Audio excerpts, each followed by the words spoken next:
Assalamualaikum warahmatullahi wabarakatuh. Perkenalkan, nama saya Srinawarti dari SD Negeri 3 Seboro, Kecamatan Sadang, Kabupaten Kebumen. Setelah mengikuti pelatihan IKM secara mandiri, kali ini saya akan membuat aksi nyata tentang menyebarkan pemahaman merdeka belajar.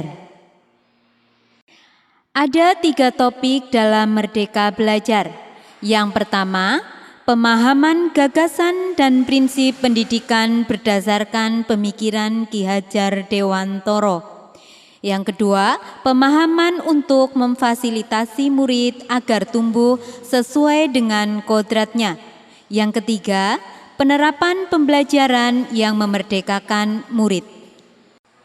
Ada 5 modul dalam Merdeka Belajar. Yang pertama, mengenali dan memahami diri sebagai pendidik. Yang kedua, mendidik dan mengajar.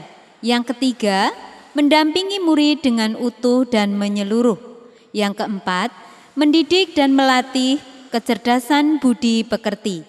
Yang kelima, mendidik yang mengantarkan keselamatan dan kebahagiaan. Modul yang pertama, mengenali dan memahami diri sebagai pendidik. Sebagai pendidik, tentu sudah seharusnya mampu mengenali karakteristik dan kebutuhan anak. Akan tetapi, hal yang paling mendasar, seorang pendidik harus mengenali diri sendiri, yaitu mengenali kekuatan dan kelemahan diri. Yang kedua, mendidik dan mengajar. Pendidikan sebagai tuntunan, yaitu tuntunan dalam hidup tumbuhnya anak. Maka mendidik adalah menuntun segala kodrat yang ada pada anak agar mereka dapat mencapai keselamatan dan kebahagiaan setinggi-tingginya baik sebagai manusia maupun masyarakat.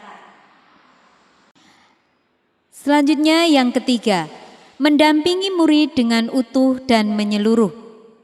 Pendidikan bergerak dinamis menyesuaikan keadaan.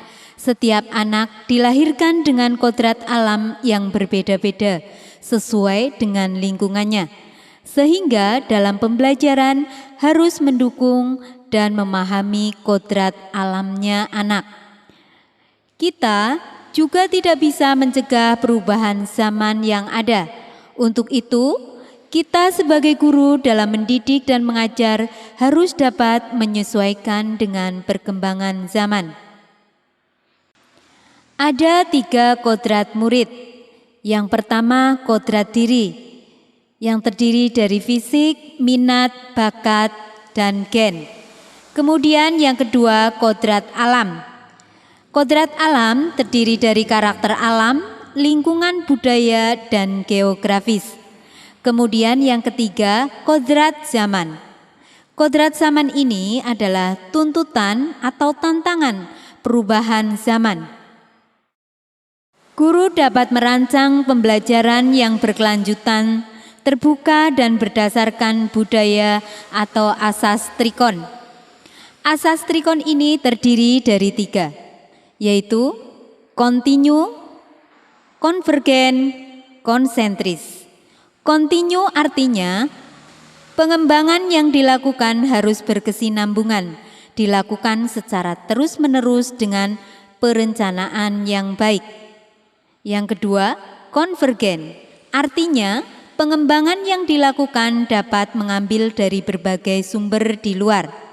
Yang ketiga, konsentris, artinya pengembangan pendidikan yang dilakukan harus tetap berdasarkan kepribadian kita sendiri. Selanjutnya modul yang keempat, mendidik dan melatih kecerdasan budi pekerti. Budi pekerti merupakan perpaduan cipta, rasa, dan karsa. Budi pekerti anak terbentuk dari lingkungan keluarga, sekolah, dan masyarakat.